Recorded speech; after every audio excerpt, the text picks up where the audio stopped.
welcome to the Make Shit Happen show. Today our guest is Jessica Hatch. Jessica, how are you doing today? I am awesome. How are you? I'm doing well. You know, it's good to finally connect with you.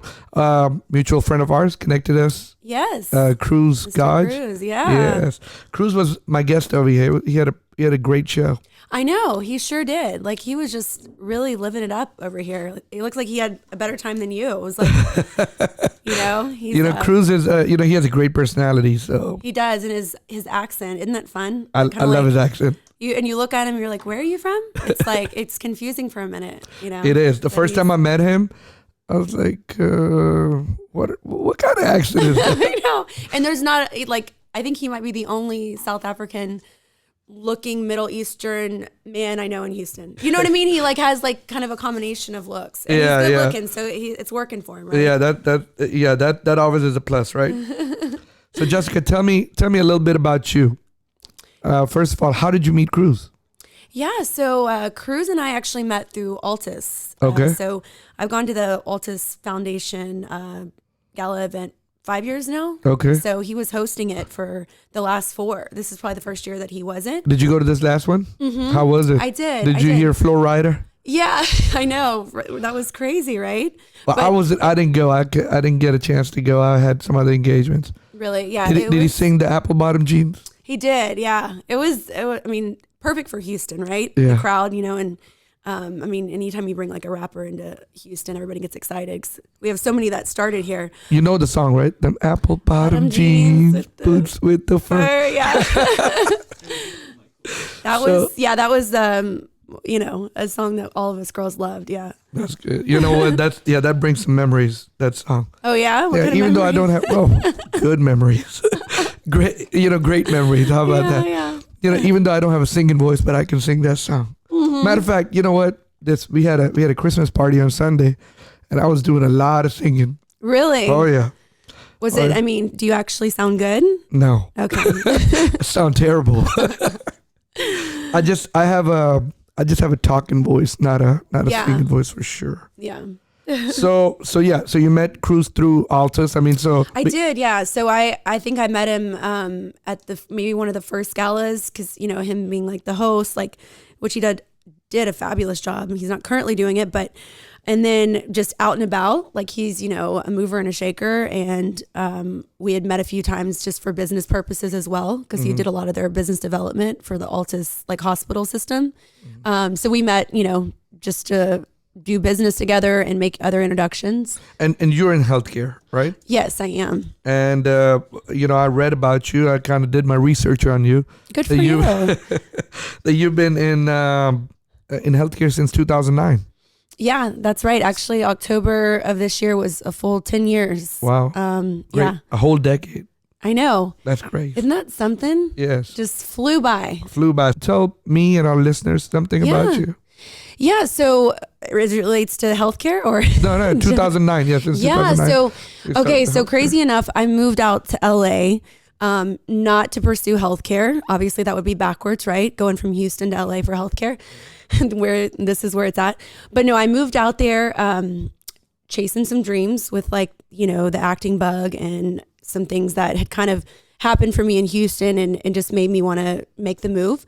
But it wasn't 5 months in. I mean, things were moving along, got my, SAG vouchers and was SAG eligible. So it was going good, but I got an opportunity to work with a company out of Santa Monica. And the opportunity was to recruit not only hospitals and surgical centers in rural areas to take on their radiology needs, but then after we got the contracts, we would then go on further and actually recruit the radiologists that they needed. So it was a pretty unique first opportunity in healthcare, I would say. And I think that's why I stuck with it, even though I was out there for something different. But that gave me the opportunity to travel all around the United States and meet with, the CFOs or the radiology directors. So it was immediately kind of meeting with C-levels. And then from there, it was the doctors to be recruited, right? So, I became very, I don't know, ballsy is the word, but I wasn't afraid to talk to anybody in healthcare, just out the gates because of that opportunity. So, I mean, I continued with them for some time, and then eventually I just knew if I'm not going to be in acting and and that sort of thing, like I might as well come back to Houston where healthcare is very prominent and I can expand my career here. So that's kind of, it was a foot in, but then circled back here. So you went over there for acting to pursue a career in acting. Did you get any gigs or? Yeah, I mean, I did. So, I mean, probably the biggest thing is like Couples Retreat, that movie with Vince Vaughn. But again, it wasn't like a principal role, but I mean, we were on set for like, felt like 48 hours. I mean, I'm sorry, 2 days straight. Well, yeah, that's 48 hours. 48 hours. Oh, God. Yeah, it was like forever. And for like the East Eden scene, if you've ever seen Couples Retreat, it's like the island where, they all go, the singles island. Yeah. But, and I was in a bikini the entire time, like if you can imagine. And it's like a ton of us like just hanging out by a pool. But that was probably like one of the most like, famous movies. Everything else I did was commercial related. So some different, I don't know, printing companies and then some stuff with fitness, but History Channel, you get a lot of different opportunities when you get out there. It's not just like obviously all movies, all this. So you go on auditions and whatever works.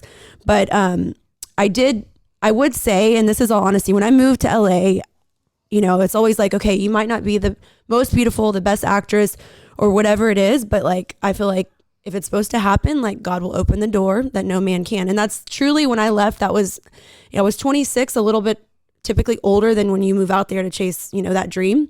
But I was like, if it's going to happen, it's going to happen. And I shit you not, it was happening. But then I met my ex-husband and he was like, I'm taking you out of this industry. It's like too male dominated. And that's when I jumped into healthcare, like really quick. Are you happy that you jumped out of that?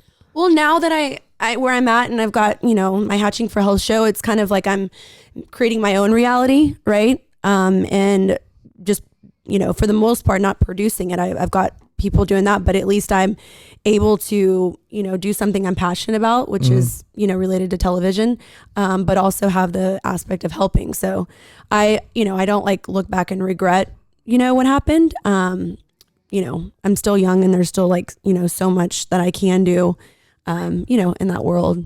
Definitely. So tell us, you said Hatching for Health show. Tell us a little bit about that. Yeah. So the Hatching for Health show, it's been about 1.5 years now that I've had it. I've filmed 6 episodes in a studio in my office. And then now I'm going to be doing a series of 12 with NTV Houston, which is something that we just basically signed, and we'll get started basically coming up the end of this month, our first episode. But what it is, it's a show for children to come on with their parents, typically because it's much younger children, some not even able to speak yet, to talk about what disease, disorder, or disability they were born with, and to help create awareness, for them with hopes of finding cures. So there's a lot of, whether it's genetic or just, a common disease, there's like 7,000 rare diseases out there that have not, basically had a cure. And so there's just so much that needs attention. And there's a lot of the, not typical, but there's a lot of diseases that people are more familiar with, that get a ton of like support with charities, but then there's the rare that get left behind. And so this show, we do support, the common, but also the more rare as well, and give those opportunities to have a platform and, to share their story, and with hopes that we can, find help. So like what are some of the common diseases? So we have the few that I've had, proxia of speech, Crozone syndrome.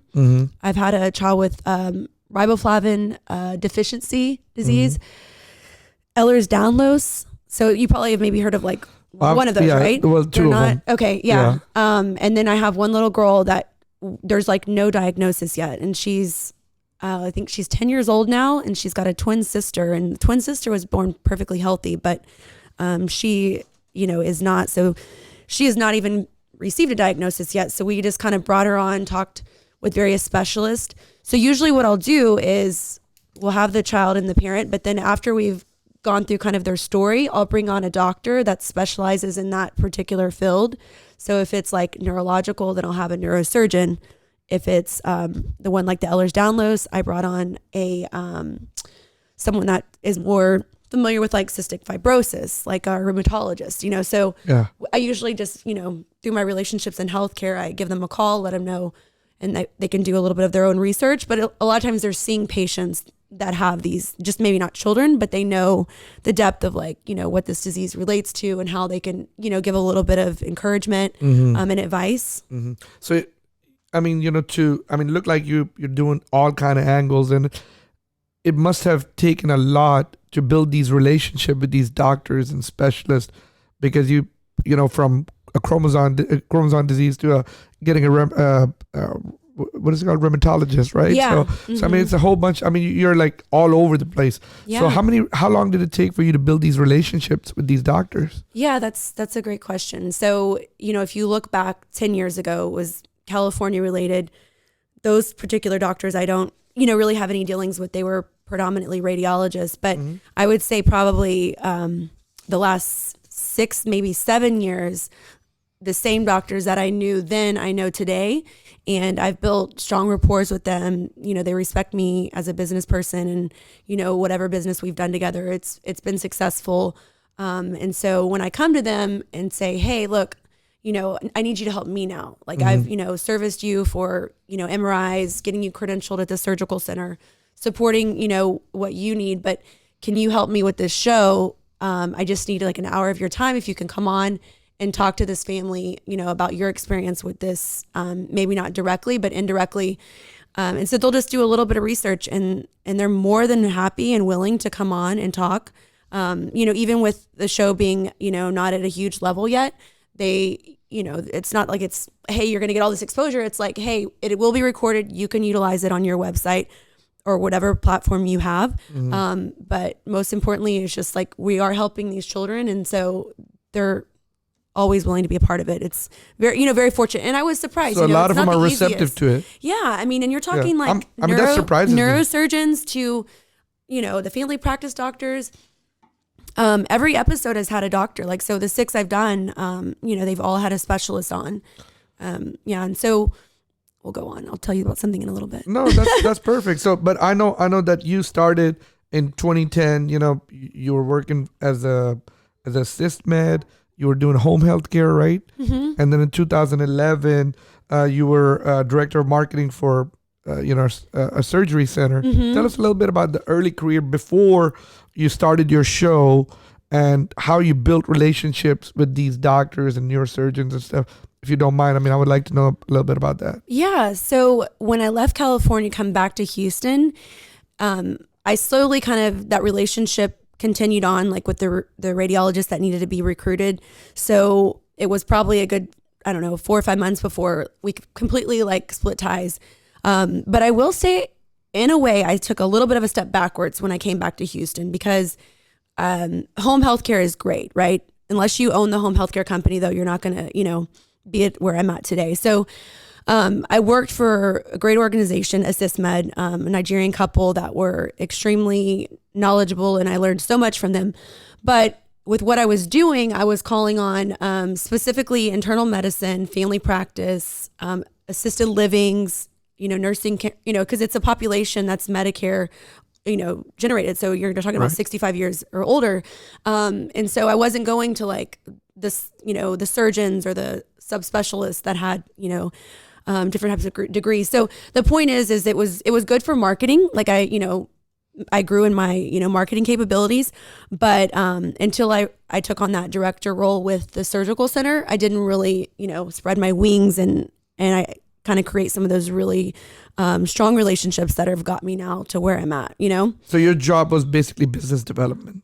Correct. Yeah. I had a few different interventional pain doctors that I would basically go around and market, that were all credentialed at that surgical center.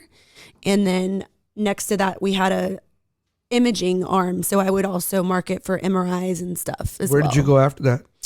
So it's really neat. So that company, I actually had 2 bosses. Okay. I had 2. One was actually a pain doctor that had retired, and the other is just a really amazing businesswoman, businessman, Raul Dewan and Isan Shanti were the 2. So they basically said, hey, we're going to hire you both. And we're splitting your salary, and we want, you to market pain and surgery, and we want you to market imaging. And I was like, you guys are crazy, but okay. So they literally were like two bosses, and one of them was, they're both extreme micromanagers. One of them wanted her report like every day to where I saw 15 doctors and like a quick blurb on exactly like the outcome, which I mean, 15 is not, crazy amount, but it wasn't like you can't go in one building and see like, 15. He's like, you need to be like moving, right? Yeah. So, I mean, he was like that looking into it. And then the other guy would meet with me at this little coffee shop, and he would go over in person all the pain people I visited. And he would be like, okay, what are the next steps? Like, so it was like the most hands-on, like with two bosses I've ever experienced. But you wanted to make sure you're working. my God, but we made stuff happen. Like, I mean, I'm telling you, that was like the best thing I could have ever experienced. And I think I've always been like, a really hard worker. Stuff happen. But the shit happened. Just like make shit happen in this show. Yeah, like they were just like, That's why you were perfect for the show. You made stuff happen. I know, right? And we on the make shit happen. Yeah, yeah. So the two of them, I would basically like, really kind of put my career at like another level, I would say. They basically instilled the work ethic in you that you have today. Is that fair to say? I think they helped improve upon Develop it. It's like exactly. It's like it was there, but then they gave me kind of a baseline of like how it should work. If you're going to get to like here to here fast, if you want to just. How long did you work for them? So it was about a year and a half, and then at that point is when I started my own company in 2012. So like Tell us about the point that. being, it's I ended up moving on to do my own thing after like all of their advice and so 2012 I opened Infinity Diagnostics LLC, which was set up as a scheduling company to contract with imaging centers and surgical centers. So I would go out and do the same thing, generate that business, but now I was acting as a broker capacity, so my margins were much greater on what I could make versus just being paid like a flat salary by somebody. But that when I got that when I opened that company, I had to go around and create contracts with imaging centers like all over the place. So I still have like 28 of those agreements in place.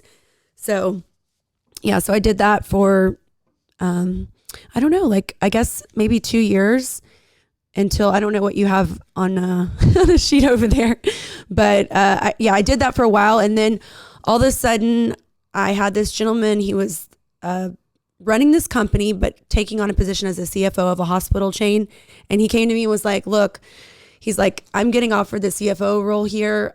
I really want you to take on this company that I have, but it's 100% surgery related. You're going to deal with specialists from gastroenterology to bariatric to spine, ortho, like every specialty you will become familiar with. And you're going to travel Houston, Dallas, and Scottsdale and grow the business. And you're, going to grow it as much as you can. So I basically kind of took over his role and became the managing partner of that company. And I think that was like, 2000, I don't even know. Late 2013? Yeah, I think so. So like I had my scheduling company that I owned, right? So I told him. So the Infinity Diagnostics, you still owned. Mm-hmm. Okay, and then you were a contractor with this leveraged receivables management. Yeah. So he was like, I said, look, I have this company, and he's like, I know, but that's how you get the business to grow what I have. So it's fine. He's like, as long as you devote, X amount of time, like we'll make it work. And that was a contracted position. So, I was being paid not in a W-2 capacity where like my time was controlled, but as long as I made shit happen and grew it, then he was cool. He was fine with like my other business being on the side. And so I did just that. And we grew from, I think it was 103 funding partners to 200. So I basically doubled it. 200 doctors, contracted with me under leverage receivables management in those 3 different, major cities. And how long you did that for? Like maybe 2 years. It went on for a while. So let me ask you this, when you started in 2010, you're still very young. So 2010, you just coming out of LA, getting all this stuff done. I mean, what was the ultimate goal? I mean, where did you get that hustle from? I mean, having these 2 doctors constantly micromanaging you, starting your own business in 2012, and end of 2013, going and getting contracted with this other fellow with the leverage receivable management. Yeah. You know, growing that business from 103 to 200, doubling basically whatever it was. So, I mean, doubling, I'm sure more than double the revenue. Where did you get that? I mean, where did that fire come from? Where did that hustle come from? What was the goal? What was the motivation? Tell us a little bit about that. Yeah, I think just from a young age, I mean, you know, both my parents, you know, they kind of grew up middle class, right? They are entrepreneurs, but just not, you know, in a huge way. They've kind of lived very moderately. But I know that they definitely have that spirit. My father's like a contractor, just build homes and cabinetry and all of that. And then my mother's been a massage therapist. You know, so, but those are independent entrepreneur type individuals, right? Exactly. Whether or not they're like, you know, millionaires or where they're at. My brother's the same way. He's got his own business. But I think as an athlete, I think that is so huge. I mean, I started playing sports at 8 years old. I played, summer ball. And then when I started playing volleyball as well, I would do club. I mean, there wasn't like a day that went by where I was not like playing a sport, competing, having a coach tell me what to do, how to improve, having a team around me where you're competitive. You know what I mean? It's like there is something like so important about that competitive. If you want your child to, you know, be that kind of personality, if you're not too concerned, then, you know, but for me, I mean, I would immediately put my children in sports when I have them, but it's something that I think started just kind of that aggressiveness with me and competitiveness. I mean, because if you look at kind of from a child, like playing all those sports, and then I got scholarships. So basically college was paid for, volleyball and softball, split scholarships. And then I finished, and then I joined a flag football league, and then I did WWE Diva search. I don't know if you looked up that stuff. So that was like, well, no, we don't know about that. That was a whole nother. I got to ask about that one. I'm surprised you didn't find that. Carlos, you're fired. Yeah.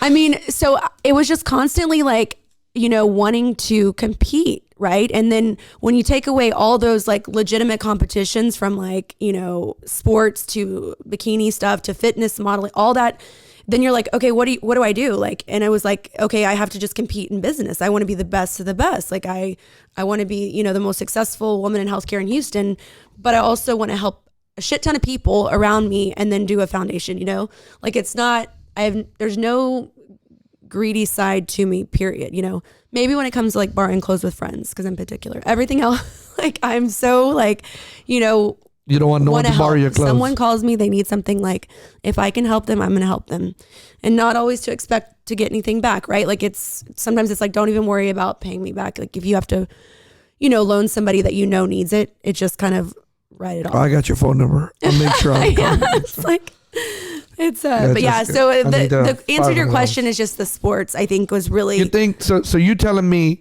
that because of your sports background, your upbringing in being in, you know, in that competitive sports that you grew up with, that basically gave you the competitive edge. Like, hey, I want to be the best. When I'm in business, I want to be the best. I mean, you know, when I want to do this, I want to be the best. I want to win. I want to go for the gold. Basically, that's what you're saying. Yeah, so, no, for sure. I want to talk about your foundation. You said you touched the foundation thing. I really want to talk about that. More than that, I want to talk about the WWE. But let's keep going over here first. So we can do one thing. So 2013, you're in that, you get to that leverage receivables. You worked with them for how long again? You said a year or 2 years? So about 2 years. Yeah. What happened in 15 or 16? So the hospital that it was actually, it's called Nobilis. They're now kind of done. They recently went bankrupt, but they owned like hospitals and surgery centers in those three markets. And so we had a contract in place for a really good percentage of shared revenue, right? And it was a great deal. They came and they changed it, like they lessened it 15%, which was a huge problem. Yeah. I mean, it actually, believe it or not, out of like 200 people working with me, maybe only 10 fell off. So it didn't change it enough to like lose the business. But then they came back again and they said, okay, because it was a factoring program that I ran, right? They're like, not only are we going to keep that lower percentage to your doctors, but we additionally now we're going to increase the purchase price. And I'm like, you got to be kidding me. Like I just cleared what y'all changed with everybody. And now I'm going to come back and say, I know you're making less for this investment, but now not only are you going to make less, but you're going to pay more. So you're going to even make less.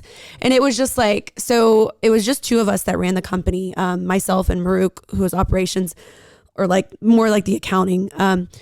And we were like, this just isn't worth it. Like it got to a point. So we just kind of, the relationship just dissolved. And it was like, it was probably like, one of the best things, just because like I needed to grow again, it was like, I've got to, you want to evolve your, yeah. Okay. So your Infinity Diagnostic, you said you still have 23 contracts with it. Is that still?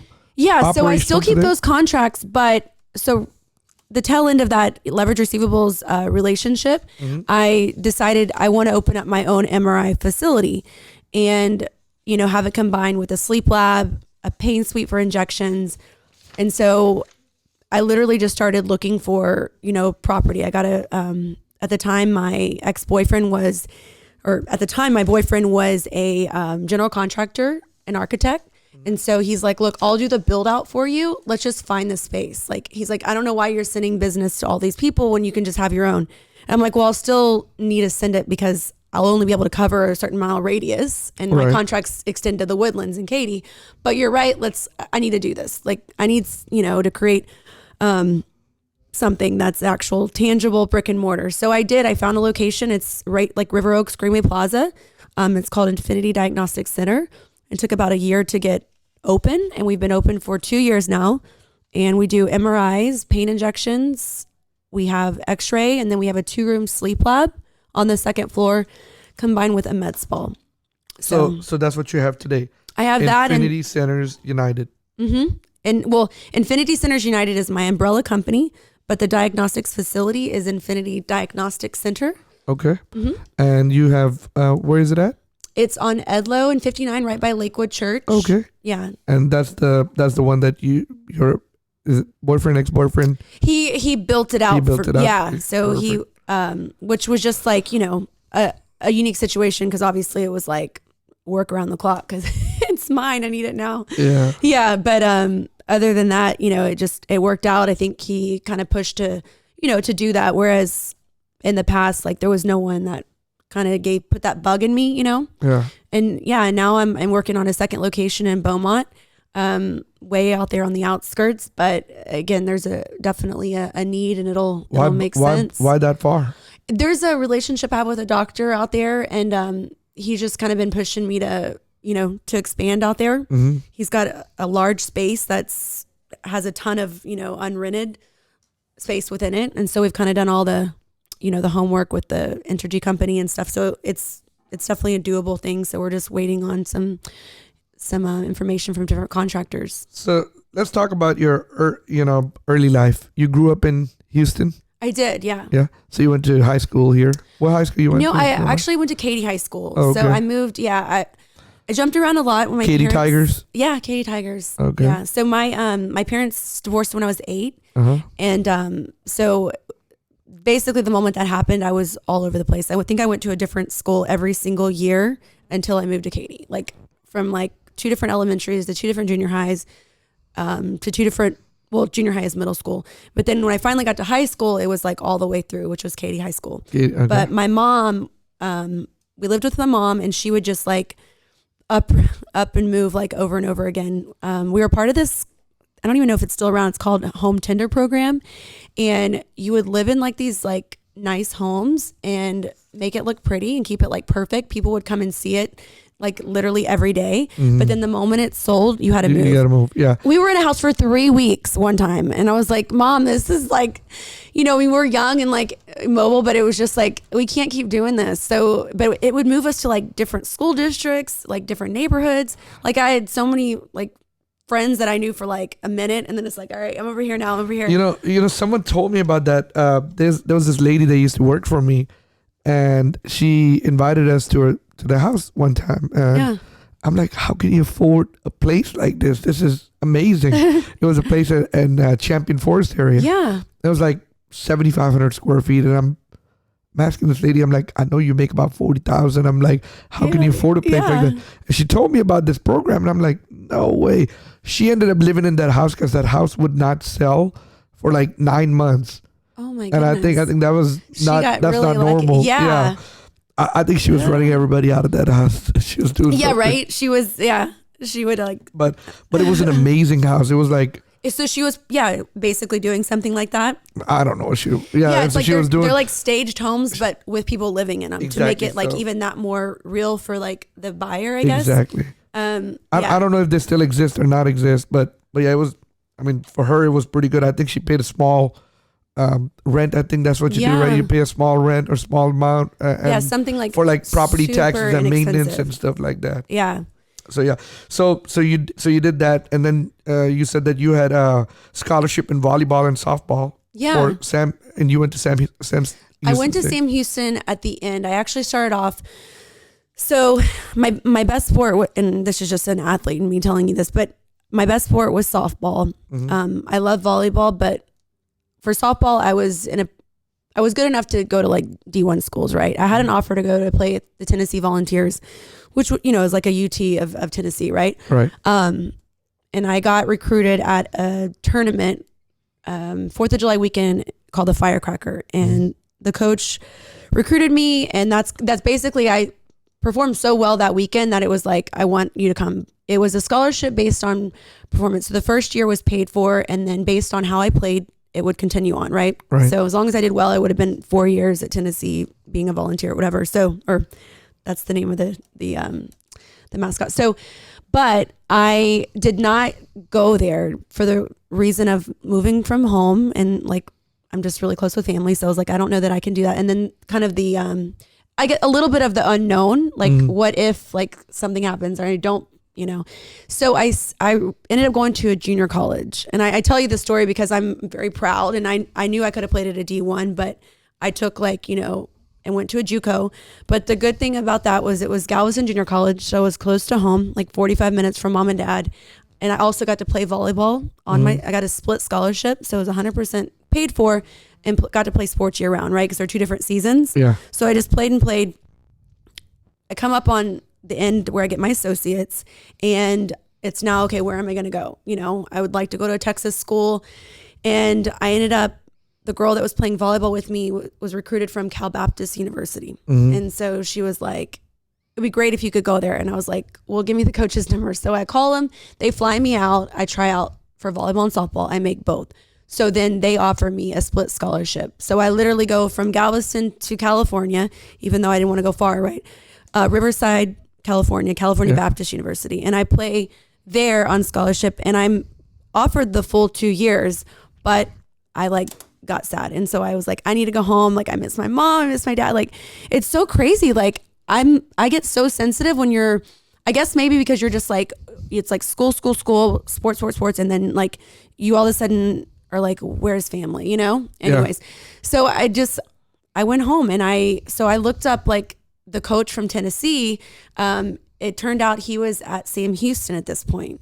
How odd is that? So he was recruiting me, back when before I went to GC. So he followed me, and he was like, he wanted me to come there after Galveston Junior College. But I was like, I want to go to California. This is cool. Yeah. So I didn't. So then I called him, and he's like, well, you can come play, but like, unfortunately, I'm not going to be able to do a scholarship. Like you're in your senior year, And so I walked on, played softball and volleyball and threw the javelin and played flag football. Because I was like, you know what, I'm going to do whatever I want because I'm not being paid to play. Yeah. But graduated there in 2005, and, had a ton of fun playing a lot of different things. Our flag football team won the national championship in Nebraska, which was really fun. I got all defense. So it turned out a little differently. So that last year I had to, pay for. But, I knew that I could have avoided that, but it just was the way life worked out, right?